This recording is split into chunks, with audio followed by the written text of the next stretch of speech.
This is Renegade Femme for the Revolution. I'm your host, Zuleica. This week on Renegade Femme for the Revolution, I'm joined by LaToya Gamble.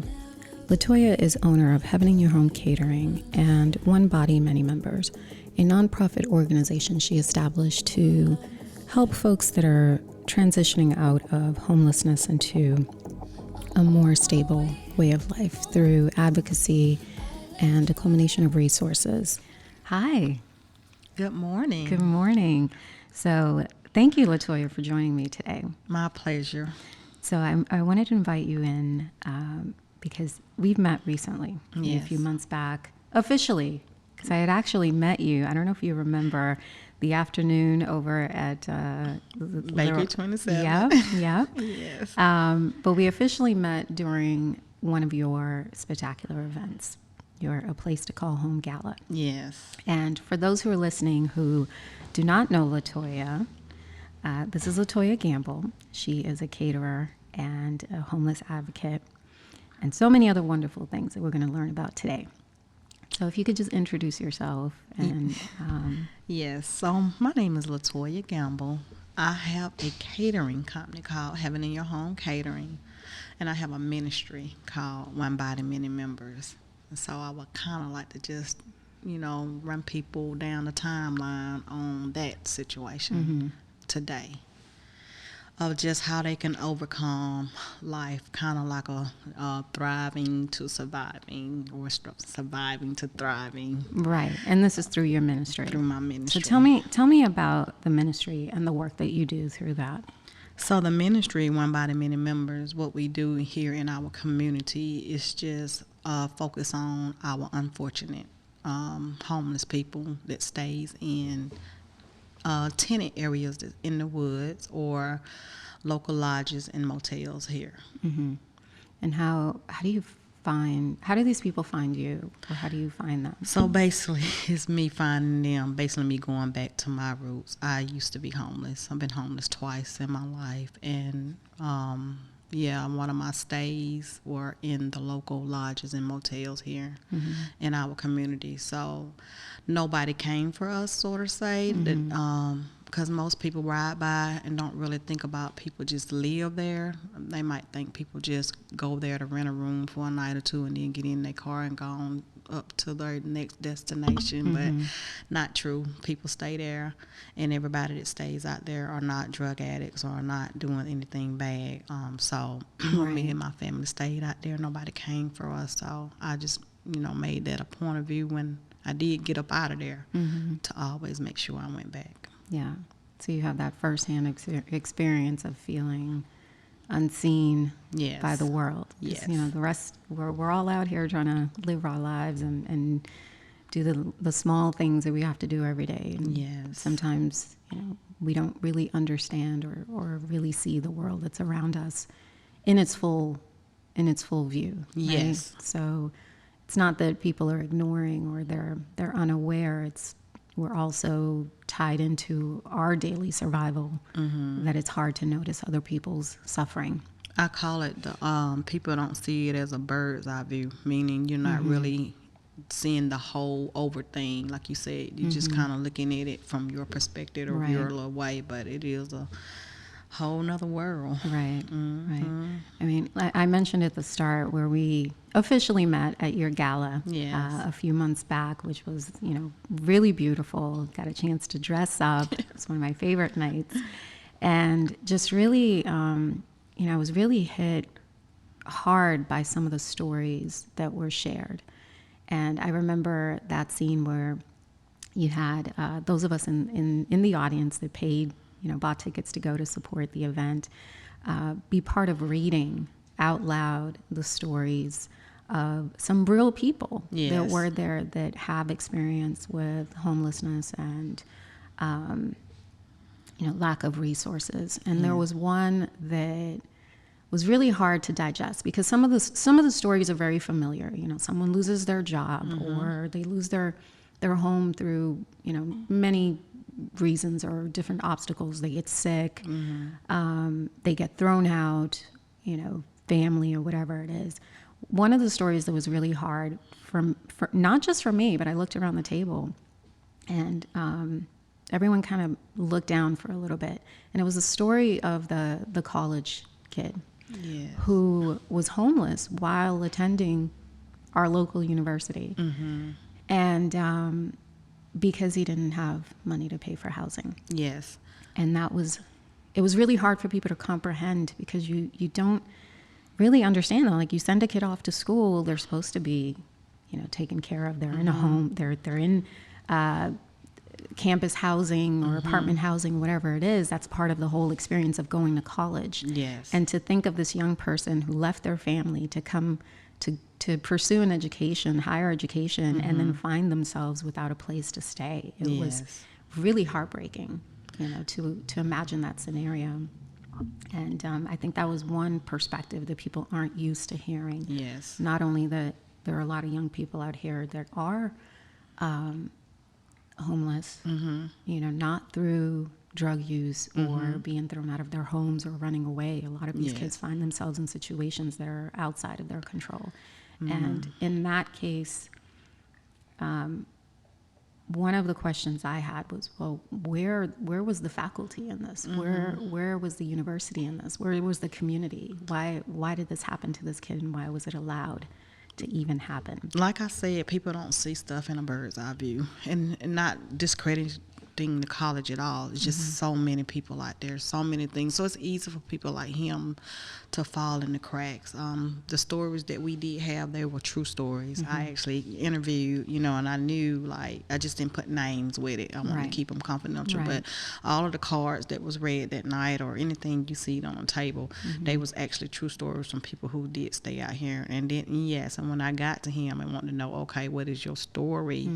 It is heartbreaking, because his parents, both of them, died in a car accident. But their dream was for him to go to college and continue their education. And so he did what all he had to do to go to college and continue his education, and that was working and paying for school out of his own pocket. Of course, he had some financial, assistance because of grades was good, so he was able to apply for some of them Pell Grants, Hope Grant. But the living and the eating, they just failed. He had to just, that just kind of just fell in the category with him.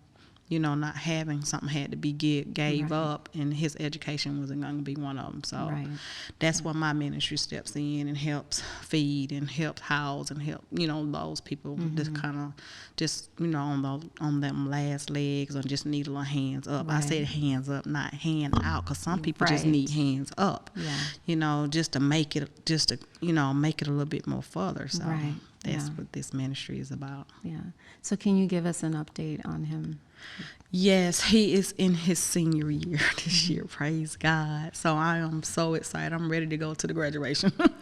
So he's in his senior year. I still feed him every day. Like, he got my personal number. He know if he can call me, he can come sit at my table, if I can go bring it to him. However, that me and my husband can help, him in this walk of life. We're going to do it, because he's majoring in a good, major, and I just do believe he's going to be one of the ones that's going to change the world. So I will be honored to, even if he never mentions me or never says nothing about my ministry, I'm just honored to be able to say I fed him. You know what I'm saying? But yeah, we're looking forward for the graduation. Oh, that's beautiful. I'm happy to hear that. So you talked a little bit about your experiences, what led you to start this organization, because you can relate so deeply with people that have struggled. You wanted to turn around and give grace to the opportunities that you had and pay it forward. Even to the people that's on drugs, because hearing the stories, it related to my stories. I was molested when I was young, and more than once.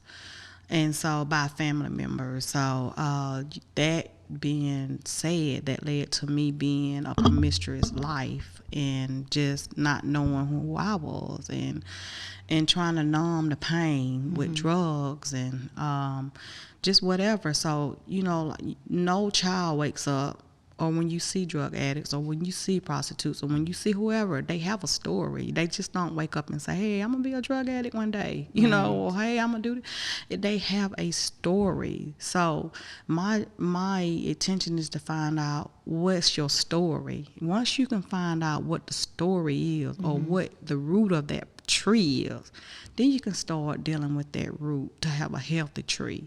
So that's what I had to experience with my own life. And so I'm able to go back out here and say, okay, deal with these people, not judging them for what they are, what they're doing. Just kind of have an ear of what's your story. And once you hear some of these people's stories, it's kind of like, yeah, you can just see how fortunate you are.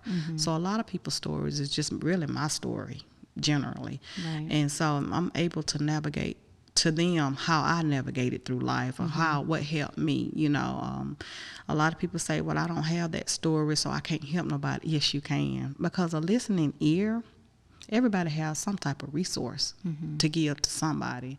So, you know, you can help. You know, I had one lady to say, I can't do nothing but donate you a case of water a week. Guess what? That water helps. Right. It helps. So, you know, you don't have to be a big millionaire. My one body, many members is saying everything for itself. It takes everybody to make up oneness. And I use the illustration about your fist, you know, one finger, two finger, but if you ball that fist up, it's a powerful impact. And so that's kind of how it is that I want people in our community to know that I love missionary trips to go to Africa, and I don't knock the churches that do that, but start here in your own community, where it's right here in front of your face. Right. And you can have immediate impact. Yes.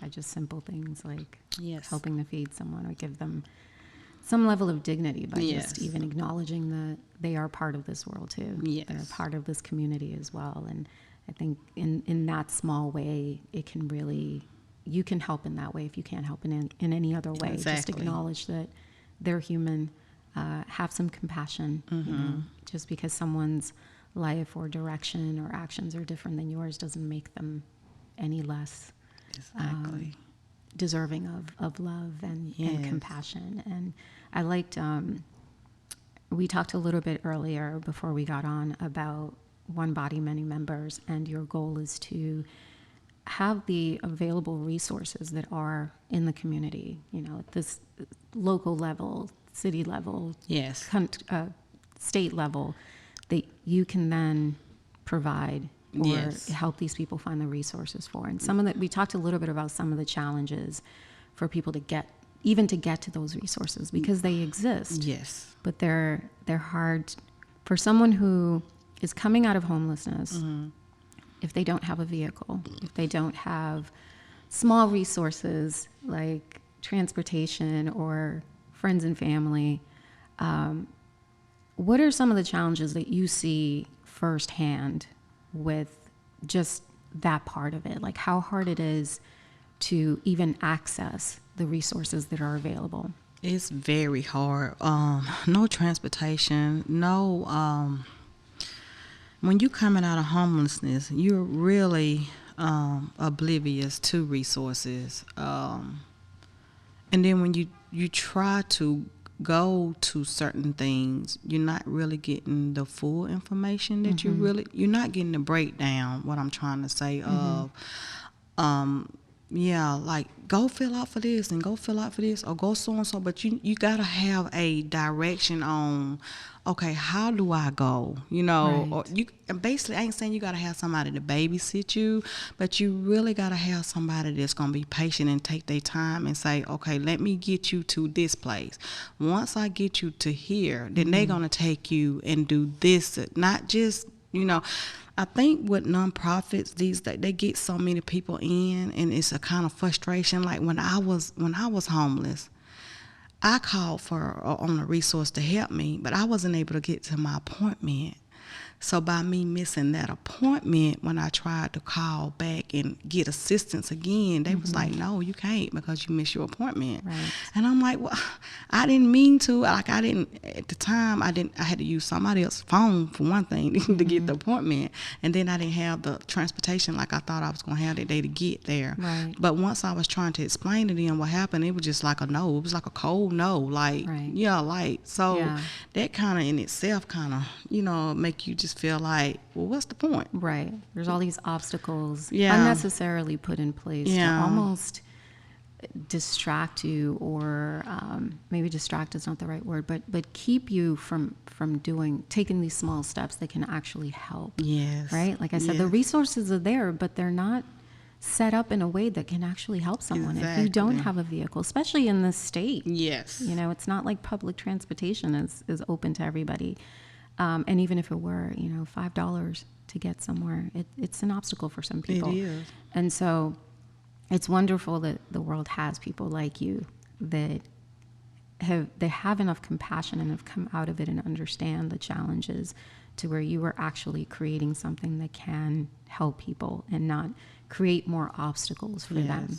You know, it's difficult enough to find yourself in that situation where you do have to ask for help. Not everybody can do that. No. Not everyone can ask for help, no matter how desperate they are. It's like, I'll figure it out. I'll figure it out. You know, while digging that hole deeper and deeper and deeper.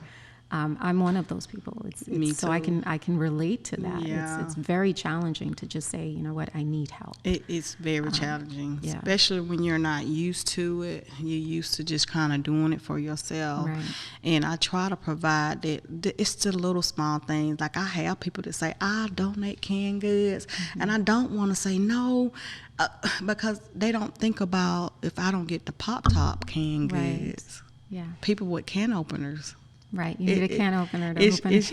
It's kind of useless, you know. Yeah. So I kind of be like, but now I have started saying, okay, if you do get it, can you make sure they Pop-Top, you know, because they like, oh, okay. It's just small things to try to, like you say, help people with those little small obstacles, because you just never know. Like that makes a difference with somebody who don't have a microwave, who can't, you know, they can just pop it and eat it from the can. Right. That's just. You're right. It's things we don't talk about. I mean, plenty of us, I'm sure, a lot of my listeners that I know firsthand have done a lot of this type of community work. You know, we do the food drives and we do the walks to raise money, and, you know, they're all feel-good things, but we never really stop and think about how is this actually impacting the person on the other end. Exactly.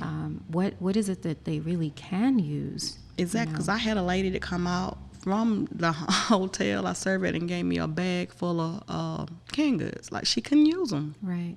And so I was like, okay, I'll just go home and cook it up and bring it back to you. But, you know, it's the organization that gave it to her, not discrediting them. They just not thinking, like you said, that the person at the other end, they can't use them because they can't open them. Yeah. And it's, you know, these tiny little resources that there's so much that we take for granted. You know, you think that you are lacking. Yes. You know, we think we're suffering. Like, as I was talking to you earlier, I'm like, geez, here I am, like, you know, trying to figure out different moves and different things. You know, we all do that. We're so caught up in our next thing, in our big dreams, and you know, it's hard to kind of step back sometimes and just imagine, like, someone else's dream today is just, I just want to eat something. I just want to eat. Oh, I want to smell good. I don't have a deodorant. I just want to shower. I want to shower. I just want to brush my teeth. I don't have a toothbrush, you know, so a toothpaste or things that we overlook is detrimental to somebody else. It's detrimental to somebody else. So, yeah, just trying to bring that awareness to our community more, that, we just got to work together to make this happen. Yeah, I think some of the things that we could start talking about too as a community is how do we take all of these resources, all of this money that goes into these programs, because they get private donations, they get state funding, they get federal funding. How are they actually helping people? And are they being used, or are they working in a way that is actually beneficial to the people that need these resources? And I mean, it all benefits the community, right? Like if we're a beautiful town with beautiful parks and beautiful landscaping, and then you turn the corner and there's this field full of tents and, you know, people with children, and they can't feed them, and you have restaurants that are shutting down because they don't have enough people to work. Well, here's a bunch of people here that you could actually employ. But I understand that's another challenge. Yeah. Is you can get a job. How do you get to the job? Yeah. So there's all of these amazing resources. Yeah. But they're all so disconnected. It's disconnected so much. Like, I could get people to jobs, but you got to look at now, they don't have a driving license. So now they got to go get a picture ID or a birth certificate, or 2 forms of ID. So you got to figure out how to get these people what they need. Right. I come across a lot of organizations tell me to, you be careful. I know that person, you know, they're no good, but you that's not your decision. Right. Your decision, your job is to be patient enough to see because I have ran across some people who are just trying to get over. Right. But once you sat down and talked to them and make them feel like they human, that they don't have to get over. Right. They actually can just be over it if they do it the right way. Because they're getting over because that's how they've learned. Learned you have behavior. to somehow you have to beat the system, because the system's not set up to It's actually not help set you. up to help you the right way. Right. Yes. Right. So where do we start with that? I'm hoping we need a big conversation. Like, we need to sit down at the table and just say, okay, you're good in this area, you good in this area, and we all good in this. And then we all combine to say, okay, let's just make this right here work. That's what I'm hoping for our community. Like I said, we have the resources. It's just that we're not pulling together all of the resources. It's just so disconnected. So One Body, Many Members is just that. Want to pull everybody together to work hand in hand. No big I's, no little U's, everybody trying to be the chief. Let's just get it done. Because I believe if we do it the right way, we wouldn't have no homelessness in Carroll County. That's just my theory. Like, we wouldn't if we did it the right way. Well, it starts one person at a time, right? Yeah. And you're definitely on the right path. You're one person inspiring many others. I know for me, it was wonderful to be a part of that event. You know, whatever small role I played in it, I'm sure my role will grow as we get to know each other. And maybe this is where it starts, is with these conversations and really highlighting a lot of what goes on behind the scenes and what people don't see. You know, we're so used to seeing people out on the street or asking or, understanding that this can happen to anyone at any time. It can happen. It's not, I mean, obviously education doesn't play a part in it. This kid who was here following that ended up homeless. I know you've come across people that, came from middle class who were buying home. One of the stories I heard was that couple that used their entire life savings to buy a home, and it turned out to be a scam. And they lost everything. Yes. It wasn't because they did anything wrong.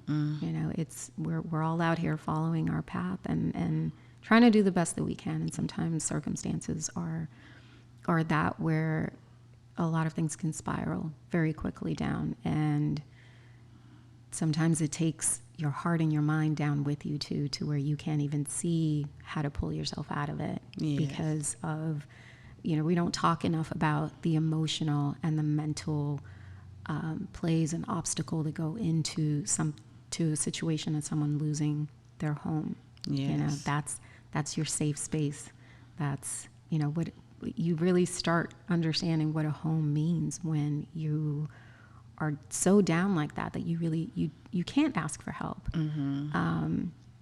because you don't even know where to begin. You don't know where to begin, right? And then the hotels rates are so high.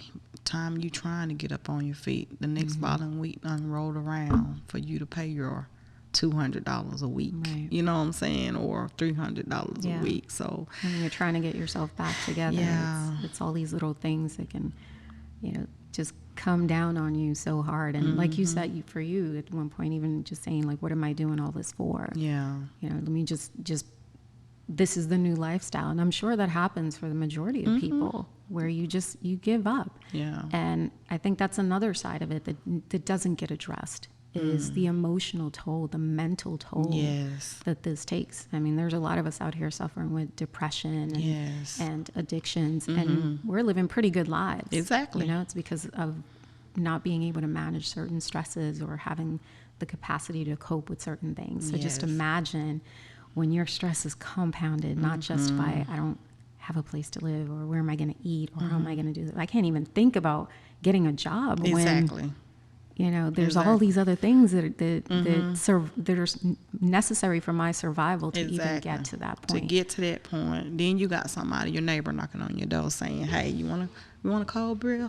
or you want to hit this?" Right. And so it's numbing your pain for your right now. So you don't want to think about where you're at right now. So let me just do what I need to do to just not think about where I'm at right now. So that's kind of how that snowball effect. It just, you know, but it happens, people. I just want people to be aware of the next time you see somebody holding up a sign, or the next time you driving by a motel, or, you know, just don't come up with that configuration. They can do better. Right. Or they, you know, they can go get a job just like everybody else. I hear that all the time. Oh, but yeah. No. Yeah. My favorite these days since the pandemic is people don't work because they don't want to, because they're getting handouts. People aren't working because working is expensive. It costs money to work. You have to pay to go to work. You have to pay to have a job. It costs money. Your job isn't paying you enough for that. And so it's not that people don't want to work. It's that I think we're at a place now where, as a society, we need to reinvent what this whole experience means. You know, how let's start paying people fairly. Yes. Let's catch up to the rest of you know, expenses. Housing expenses have gone up, but yet people are still getting paid minimum wage. You know, how do you survive on that? Yeah. You know, there's only so much time in the day. Even if for some people, even if they worked 24 hours a day, 7 days a week, they wouldn't be able to afford this. And so I think as a society, as a community, there's a lot more that we can be doing to make sure that there are equitable opportunities for everyone. No one should suffer for trying to live a better life. Yes. You know, because they don't have a particular set of resources or connections or friends or family. I think we all strive to be better for ourselves, for other people. And I think, you know, through work of people such as yourself and through your ministry and just the way you are, just the light that you are, everywhere you go, you're always smiling and happy and just so open to share your story. And I'm very grateful that you were here today to share your story with us. And as we close, I would love for you to tell people, where can they go to help? Yes. To learn more about how they can help and how we can all be more compassionate people towards each other. Yes, of course, you can always go to my website at heaveninyourhomecatering.com. We have a We Give Back button. So if you just click on the We Give Back button, it will take you straight over to what all the ministry is about, One Body, Many Members. And you can easily see several donation buttons in there, and just click on one of those and donate. Or if you just want to write a check to P.O. Box 2376, Carrollton, Georgia, 30102. You can also do that as well. Well, thank you, LaToya. Thank you. This has been another episode of Renegade Femme for the Revolution. To continue the conversation, join us on Facebook and Instagram at Renegade Femme for the Revolution.